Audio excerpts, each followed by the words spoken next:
स्वागत है मातृभाषा हिंदी में। आज हम बात कर रहे हैं कक्षा 9वीं के काव्य खंड कबीर की साखियों के बारे में।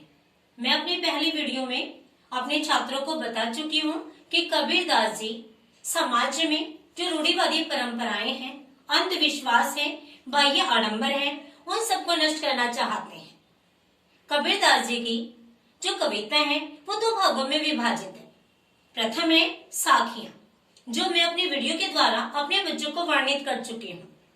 उसका दूसरा भाग है सबद। आज हम सबद के द्वारा बताना चाहते हैं कि कबीरदास जी कहते हैं ईश्वर किसी एक धर्म में वास नहीं करते हैं, ईश्वर सर्वत्र है। जरूरत है तो उन्हें तलाशने की और अपनी आत्मा में स्वयं को तराशने की। जानते हैं कविता के माध्यम से सबद। ठीक है बेटा, आज हम करने जा रहे हैं कक्षा 9वीं पद। कबीरदास जी कहते हैं मुँह को कहाँ ढूंढे बंदे, मैं तो तेरे पास में। उनका मानना है कि ईश्वर अपने भक्तों से कहते हैं, हे व्यक्ति, आप मुझे, तुम मुझे कहाँ ढूंढ रहे हो। मुँह को माने मुझे, ढूंढे माने तलाश रहे हो, बंदे माने मनुष्य। हे व्यक्तियों, तुम मुझे कहाँ तलाशते हो, मैं तो तेरे पास में, मैं तो सदैव तुम्हारे पास में निवास या विराजमान रहता हूँ। ना मैं देवल, ना मैं मस्जिद, ना काबे कैलाश में।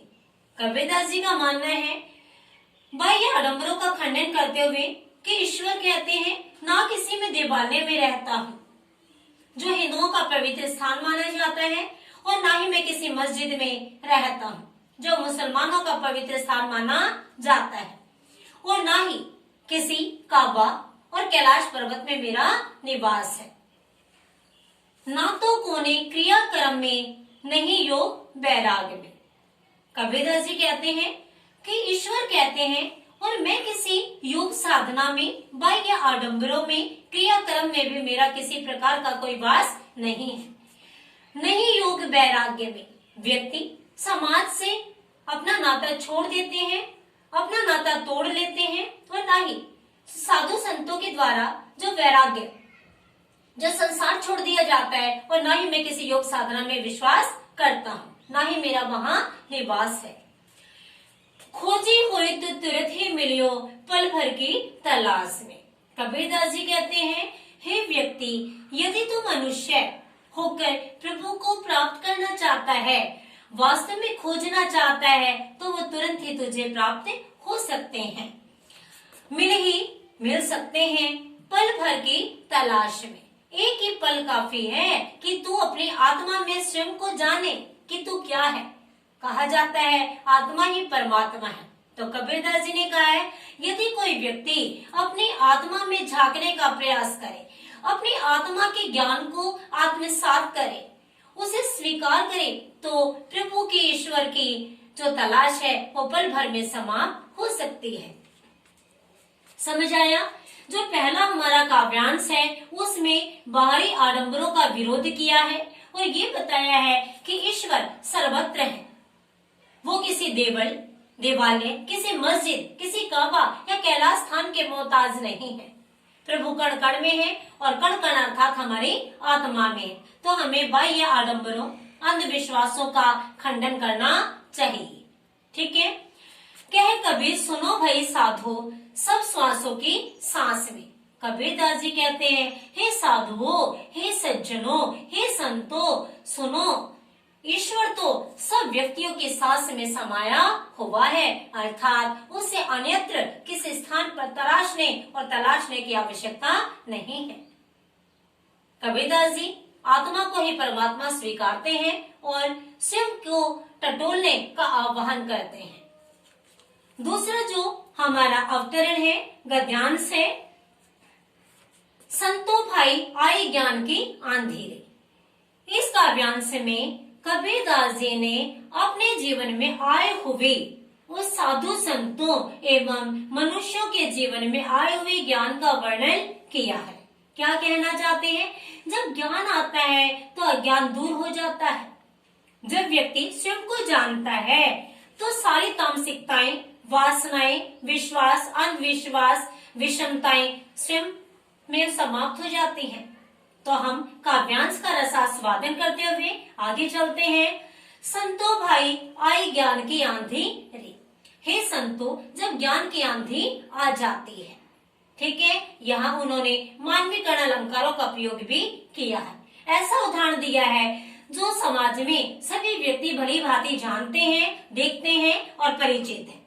हे संतो, जब ज्ञान की आंधी आती है, भ्रम की टाटी सबे उड़ानी। भ्रम माने धोखा, छल, कपट, अंधविश्वास, और टाटी का मतलब होता है जो हम छत पर डाल लेते हैं। तिनके से बनी हुई जो छत होती है उसे टाटी कहते हैं। भ्रम की टाटी सबे उड़ानी, कि जब ज्ञान की आंधी आती है तो अंधविश्वास, भ्रम, छल, कपट सभी उड़ जाते हैं। माया रहने बांधी, और माया जो संसार में मोह, माया, विश्वास, लालच, कामनाएं आदि बातें हैं वो बंद कर नहीं रह पाती, अर्थात उनका जीवन समाप्त हो जाते हैं। जब ज्ञान की आंधी आती है तो छल कपट स्वयं समाप्त हो जाते हैं, माया धोखा रह नहीं सकता। हित चित्त की द्वैथोनी गिरानी। हित का मतलब होता है जैसे हम अपना भला चाहते हैं, स्वार्थ की तरफ अग्रसर होते हैं, और चित्त का अर्थ होता है, चित्त का मायना है हृदय, कि जो मन में स्वार्थ है, लालच है, जो मन में स्वार्थ रूपी जो स्तंभ लगे होते हैं किसी घर को बनाने में, किसी छत को खड़ा करने में, तो स्वार्थ रूपी जो हृदय में वासना बसी हुई है, धूनी गिरानी, वो दोनों खंबे, दोनों स्तंभ समाप्त हो जाते हैं स्वार्थ और मन की भावनाओं का। मोह बलिंदा टूटा, ठीक है बेटा, मोह माने मोह जो लालच है, बलिंदा का अर्थ होता है छत, कि मोह रूपी जो छत है, जो झोपड़ी का आवरण है, वो समाप्त होकर टूट जाता है। तृष्णा छानी परी घर ऊपरी। तृष्णा, कबीरदास जी कहते हैं हमारे मन में जो तृष्णा है, जो लालसा है, वो लालसा रूपी जो छत है वो घर के ऊपर से उड़ जाती है, अर्थात एक ऐसी दीवारें रहती हैं जो निस्वार्थ और आनंद त्याग से परिपूर्ण होती हैं। कुबुद्धि का भांडा फूटा। जब ज्ञान की आंधी आती है तो जो बुद्धि में कुविचार होते हैं, जो कुविचार रूपी हमारी बुद्धि में बर्तन, भांडा, पंजाबी शब्द का भी प्रयोग किया है, ठीक है बेटा, कुबुद्धि के जो बर्तन है वो स्वयं टूट जाते, अर्थात जब तृष्णा समाप्त हो जाती है उस समय कुबुद्धि में, जो बुरी बुद्धि में अंधविश्वास, लोभ, लालच रूपी बर्तन है वो स्वयं टूट जाते हैं। जोग जुगती करी संतो बांधी। कबीरदास जी कहते हैं युग युगांतरों से संत इसी बात का वर्णन करने जा रहे हैं, ठीक है।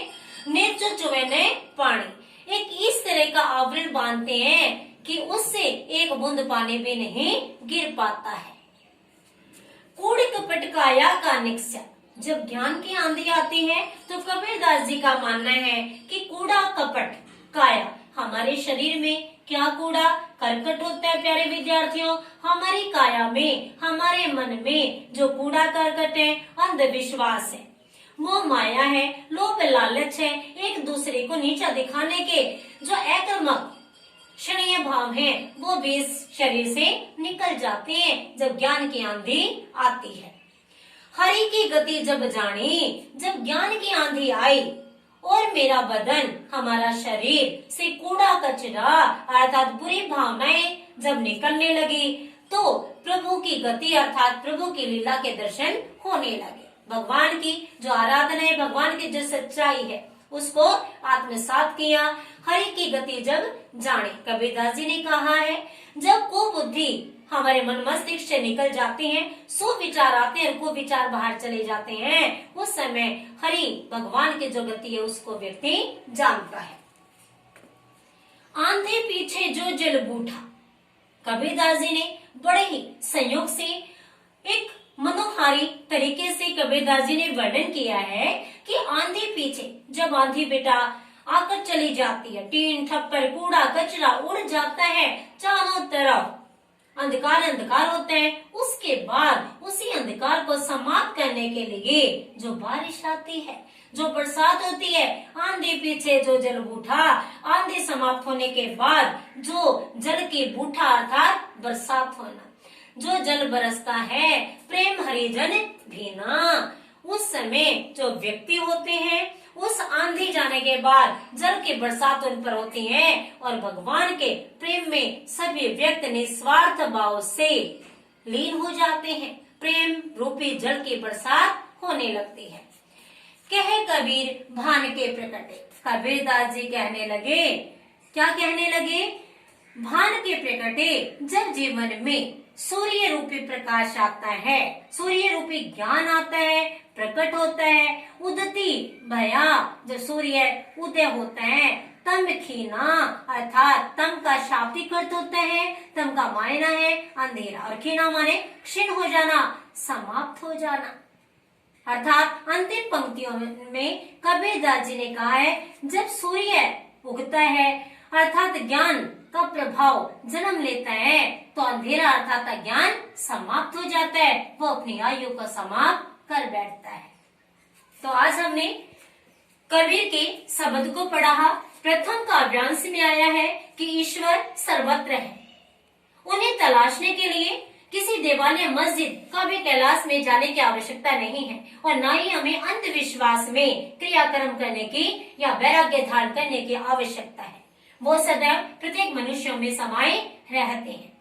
दूसरे काव्यांश का शाब्दिक अर्थ निकलता है, एक विशेषता है कि जब ज्ञान आता है, जब तेरा मेरा स्वार्थ, मोह, माया, लालच समाप्त हो जाता है तो एक प्रेम और निस्वार्थ कल्याण के जल की बरसात होती है। उस समय जितने बाहरी आवरण हैं वो समाप्त होकर जो वास्तविक भीतरी आवरण है मनुष्य उसे स्वीकार करता है, उसे ज्ञान के दर्शन होते हैं।